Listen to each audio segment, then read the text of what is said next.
আজকে চলে এসেছি নতুন একটা ভিডিও নিয়ে। আজকে আমি তোমাদেরকে বানিয়ে দেখাবো আমি কিভাবে হোমমেড মুসলি বাড়িতে বানাই। আমি এইভাবে মুসলি বানানোর পর আমি তো আর বাইরে থেকে মুসলি কিনিই না। তো এখানে দেখতে পাচ্ছ সমস্ত ইনগ্রিডিয়েন্ট আছে, যেমন সমস্ত ধরনের সিডস, নাটস, ওটস আছে, কর্নফ্লেক্স আছে আর চিড়ে আছে।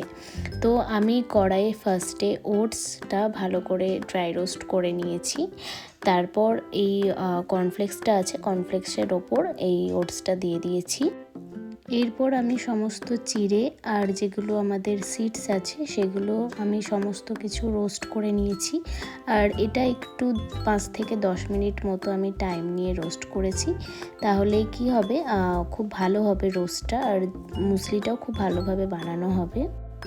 এরপর আমি সমস্ত আমার যেগুলো কেটে রাখা আমন্ড, কাজু বাদাম সমস্ত কিছু এই ওটস আর কর্নফ্লেক্সটার ওপর দিয়ে দিলাম, আর আমি কিছুটা ব্ল্যাক রাইসিনও দিয়ে দিয়েছি। তারপর আমি সমস্ত চিড়ে আর সিডস মিক্সগুলো এর ওপর দিয়ে দিয়েছি। আর হালকা মিষ্টির জন্য আমি এর ওপর একটু হানি অ্যাড করেছি। তোমরা চাইলে হানিটা স্কিপ করতে পারো, আমি হানিটা অ্যাড করেছি ফর ফ্লেভার অ্যান্ড হালকা একটু মিষ্টি ভাব আসবে সেই জন্য। সো তোমরা দেখতেই পাচ্ছ আমি সমস্ত ইনগ্রিডিয়েন্টস দিয়ে এটা মিক্সড করে নিয়েছি, আর আমাদের হোমমেড মুসলি রেডি। আর চলো তোমাদেরকে আমি একটু বানিয়ে দেখাই এই মুসলিটা আমি কিভাবে বানাই। তো মুসলিটা আমি ফার্স্টে একটা কন্টেনারে ভরে রাখছি। এটা আমি 1 থেকে 2 মাস মতো স্টোর করে রাখতে পারবো, কোনো প্রবলেম হবে না। তোমরাও এটা স্টোর করে রেখে আরামসে খেতে পারবে।